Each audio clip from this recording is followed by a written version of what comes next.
Hi you guys, welcome back to the channel. Last week's Harris Hawks versus Redtail Hawks, so I kind of guess I can't really make any more falconry videos until we've done Harris Hawks versus Goshawks, can I? So let's get it out of the way. When we say versus, of course, this isn't a competition, it's a comparison.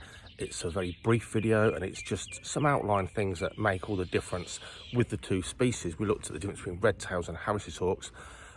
Goshawks and Harris Hawks, it's a wider divide.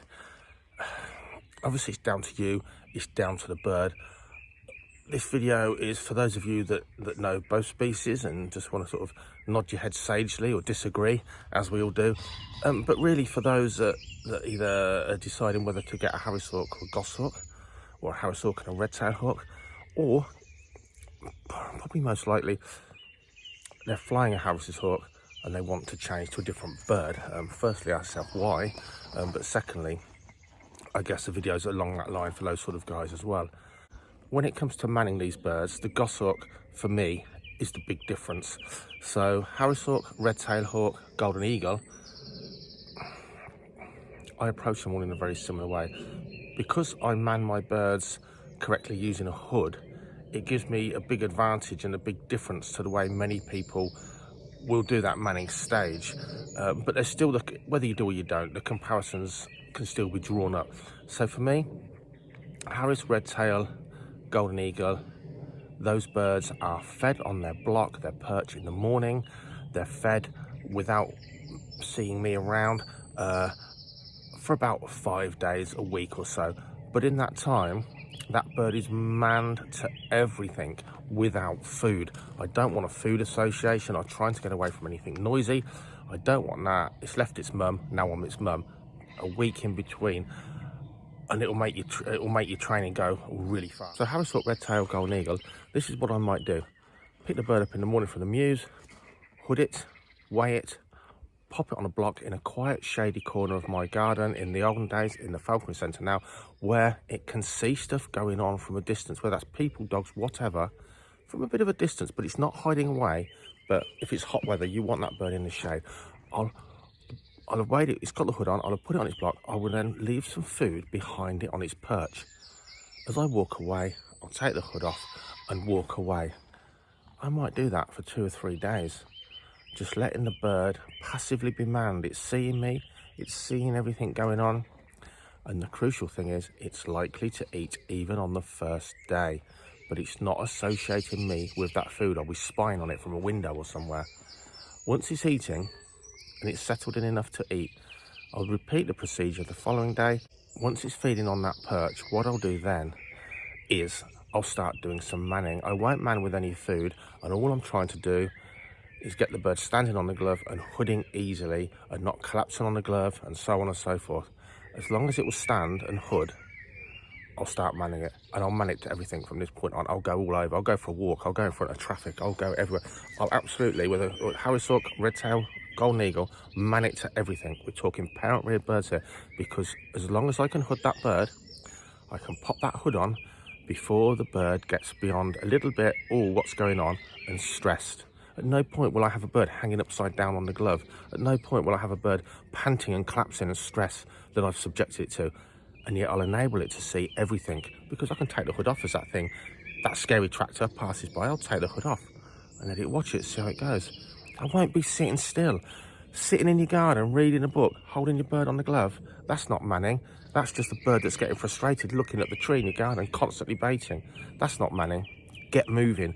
Things come and go. It might go, but then it's gone. Get moving when you're doing your manning, as long as the bird is at the stage of standing on the glove, and in my case, hooding. So that's how I'll do things. After 5 days or a week of that bird being manned without food, but eating on its own, left alone in the garden, wherever, on its perch, then I'll feed on the glove. But now I've got a bird that's really got used to me. It's eating well anyway, don't feed it all at once. It'll regulate its weight, and its weight will come down every day, because the nerves won't allow it to eat gutfuls of food anyway. But it's got food going through its system, it's got moisture going through its system. That bird will eat on the glove the first time you offer it food. Might take you a little while, but it'll eat that day. The next day that bird will be hopping to the glove, and on you go with your training. At no point have you had to starve the bird, and At no point have you had food association until this training begins, maybe a week into owning the bird. But then it's quick. The bird's got so used to you by this stage, now there's food around, the training will go quick and the flying free will go quickly. That's how I do it with those birds. Goshawk, completely different. This just tells you how different psychologically the goshawk is. There is no point manning a goshawk if it's got no appetite. You're just stressing that bird out. It's just pointless. Completely different mindset.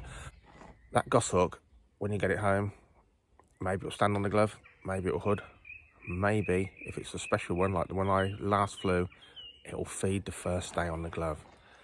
If not, put it down somewhere quietly, start again the next day. Give it time, but if it won't feed on the glove, don't feed it on its perch. Don't go manning it anywhere. Goshawks are stressy birds in comparison, but once the goshawk's feeding on the glove, then off we go. Off we go. Pop the hood on, get the bird out, go somewhere for a walk, feed it on the glove as it goes along. Stop at a gateway near a busy road in the countryside, feed it its food on the glove there. When its nerves get the better of it, it's had enough food, try and walk back home. If it's baiting at this point at everything, hood it. Do your manning while it's feeding, and when you get home, pop it down somewhere quietly. There is no point doing what the old book said, what I did with my first goshawk. There is no point trailing it around on your glove for hours. The longer it's carried on the glove, the tamer it will be.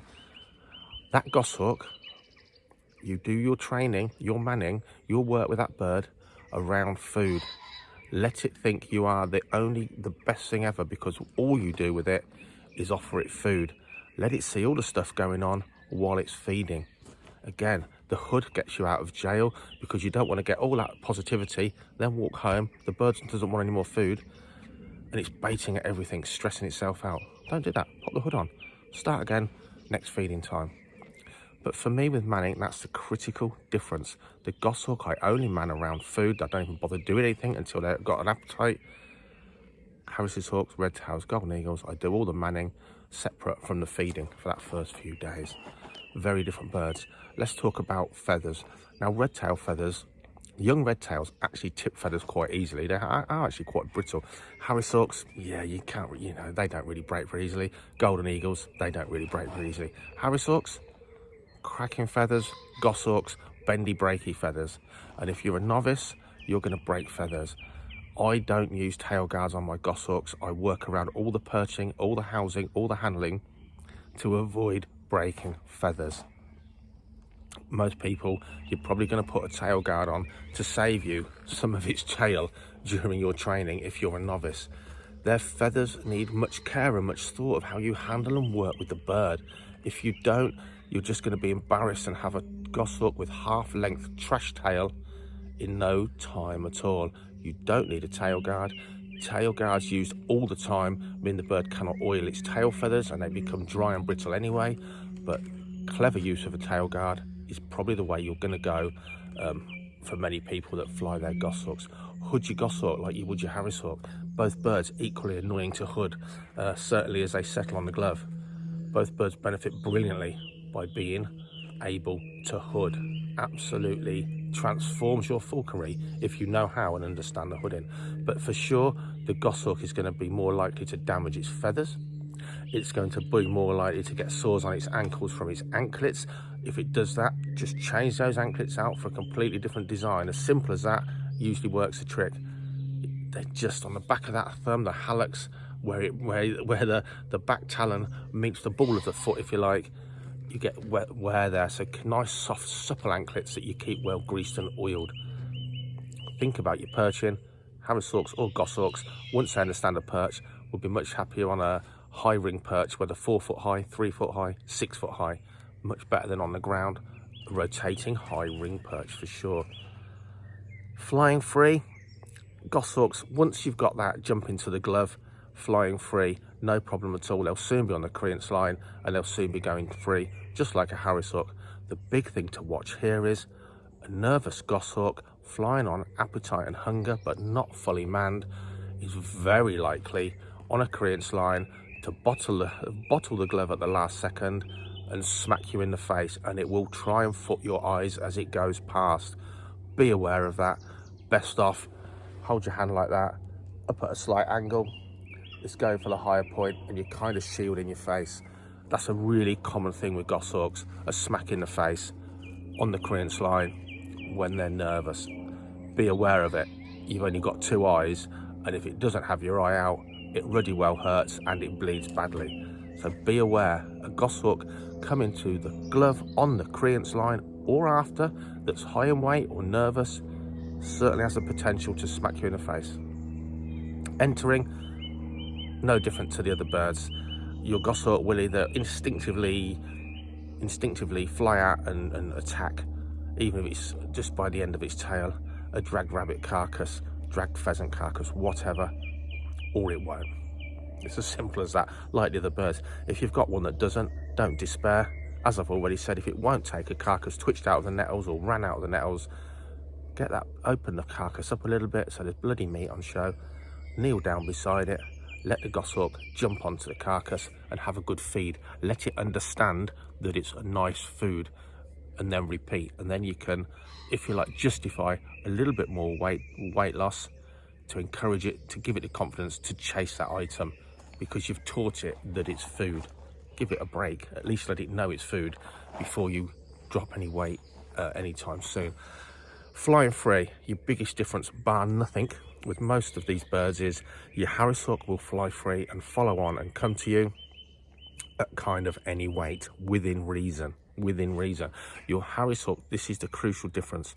Your harrisawk will be exceptionally good at flying to you to the glove at a weight it will be a little bit too high to take game. We said this in the last video. The harrisawk is such a bird that bonds and so sociable, it will happily fly to you for betchings on the glove when it'll chase game but not commit, because it's not got a keen enough appetite to tackle that scrap with that prey. Goshawk, polar opposite. Once the goshawk's going, your goshawk will chase game at weights it will show no interest in coming to you from a tree to the glove. It's the polar opposite. It's a greyhound. It runs, it chases it. Anyway, full crop. Goshawks, I've caught game accidentally flying a goshawk with a full crop. Took game. Would it come out of a tree with a full crop to your glove? Highly unlikely. Highly unlikely. So there's the biggest difference psychologically. It is weight management. Many people, many books will say just a smidgen high goshawk going out in the morning will be uppity, might not come quickly to the glove. By late afternoon, because it's lost half an ounce to an ounce, that bird will switch on and become dynamite. Jekyll and Hyde, chalk and cheese. That is the biggest difference with flying goshawks to harrisawks. You need to understand weight management, and you need to manage the weight better of your bird to get the very best out of it. Typically, you need to understand good quality food. You need to understand if it goes underweight, it's going to die. You need to understand that a sharp set goshawk can still be massively fit in full urac. Equally, a well-conditioned goshawk, parent reared even, can fly with a rounded keel, be perfectly well mannered to the glove, come into the glove and chase game without showing any signs of the old-fashioned urac, crests up, crushing your fist at the slight squeak of a gate. To be honest, nowadays, with finished goshawks and that kind of goshawk, they are a different bird. They are a different bird. And you can fly with a wider weight range. But think of it like that. Your harrisawk, yeah, its weight can be all over the place, and you'll still get something out of it when it comes to returning to you. Goshawk, you've got to be on weight and understand much better food management, quality and weight management. Let me just say now, goshawks, imprint, if you're watching this video to learn something and you don't know it all, don't get yourself an imprint goshawk. Do not buy an imprint goshawk. Yes, they're cute and cuddly. Yes, they're brilliant. Yes, many breeders will tell you to get one because it's easier. Utter rubbish, I'm afraid. An imprint goshawk, unless you understand accipiters and imprinting them well, An imprint goshawk will be a psychotic mess. It will damage its feathers with you far more than a good parent-reared goshawk. It will attack you and hit you in the face far more than any parent-reared goshawk. It will go wild. It will be scared of weird stuff just as much as any parent-reared goshawk. Unless you understand your birds and your imprinting, you will gain nothing from getting an imprint goshawk. Get yourself a parent-reared goshawk, 9-10 weeks old. That's when their parents want rid of them. And to make your life a lot easier, get yourself a Finnish goshawk, pure Finnish, or something that's genuinely got a good amount of Finnish blood in it. They are a completely different thing from the old sort of, I don't know, Middle European goshawks of the olden days, which were highly nervous. The Finnish goshawks, male or female, they're a completely different animal to what I flew when I was younger. They're steadier. They're not difficult birds, really. If you really want to do falconry well, they're not difficult birds. They're not the holy grail. They're just not for you. If you're the numpty and the dabbler, then you're just going to wreck the bird. If you genuinely put all the time in to learn falconry, hawking if you like, yeah, goshawk's perfectly doable if you do the research and the learning first. They really are brilliant birds. Parent-reared birds, brilliant. Don't get a Spanish goshawk. They are exquisite specialist goshawks that are highly strung, nervous birds. They're tiny, they're beautiful, and my goodness me, we need more people to be breeding those here in the UK for those people that really want to try them. I think at feathered game, fantastic. They hunt, actually, the females catch a lot of rabbits in Spain, but their rabbits are a little bit skinnier and lighter than our rabbits for sure. Finnish goshawk blood, parent reared, if that's where you're going to go, the goshawk route, just do yourself a favour, and that's what you want to get. I'm waffling again.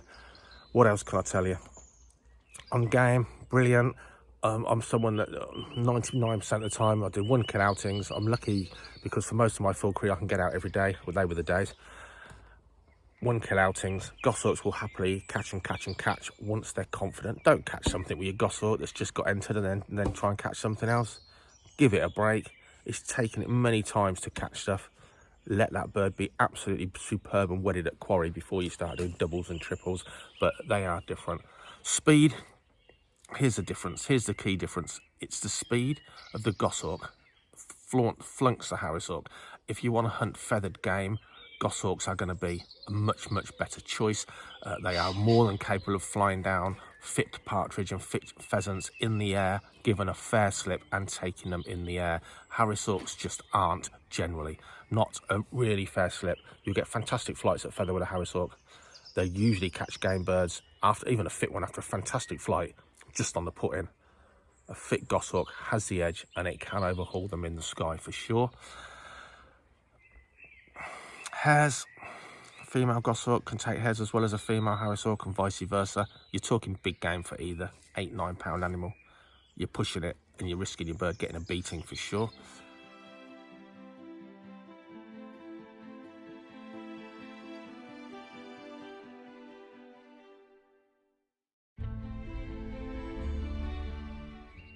Free lofting during the flying part of the year, free lofting a flying bird as opposed to a resting bird.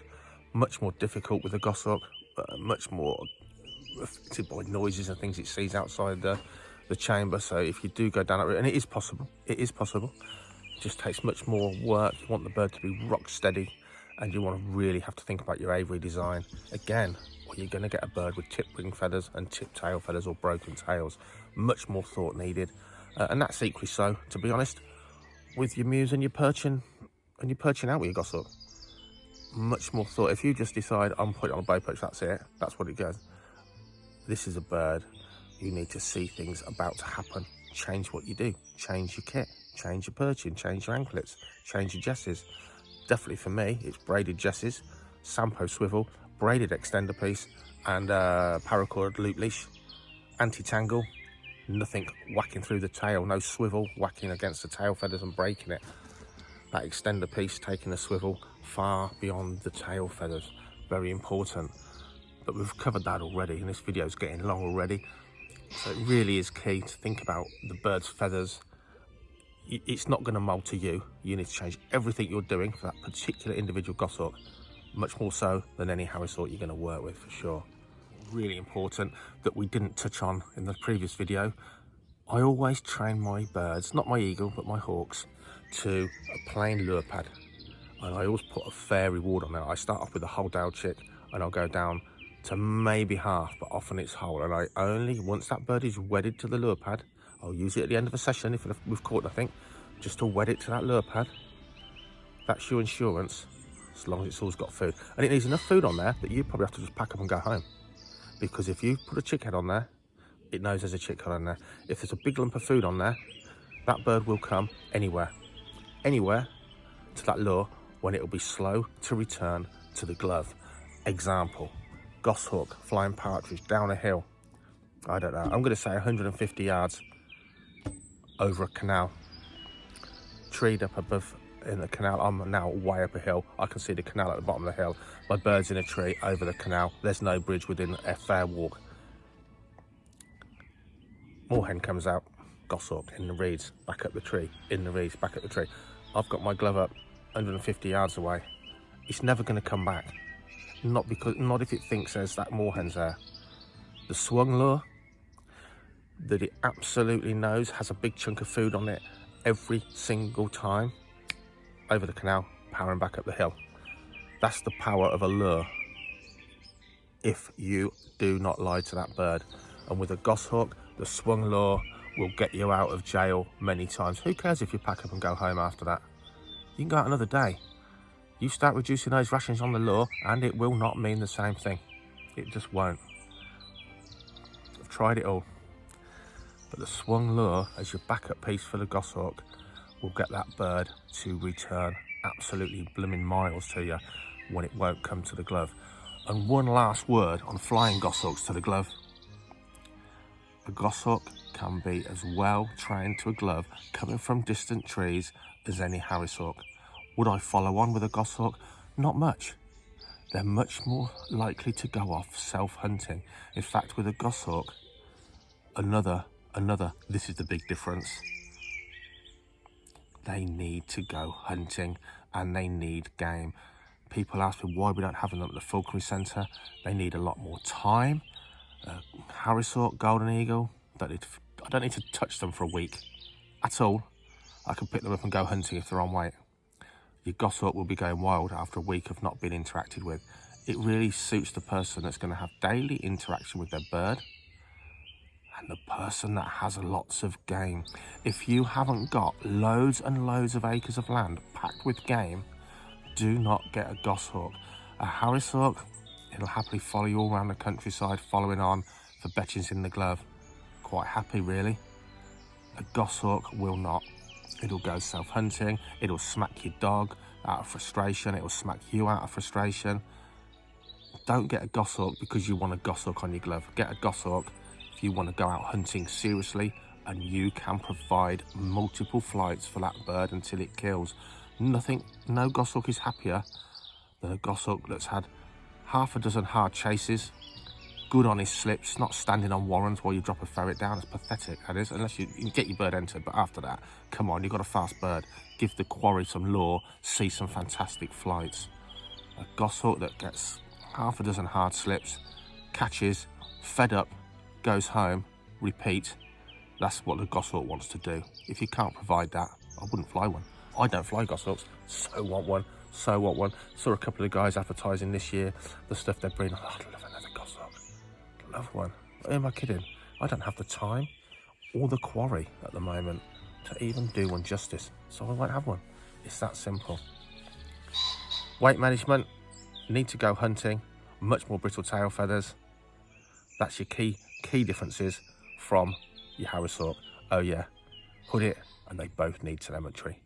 By the time you've got to this bit, I'll have cut and shut this video quite a bit, I think. Even then, I'm sure there's a lot of waffle. It's the end of a very long day, and it's not the end of a very tiring week. Please subscribe. Please check back, see what's going on the channel, and I'll see you guys soon with something different next week.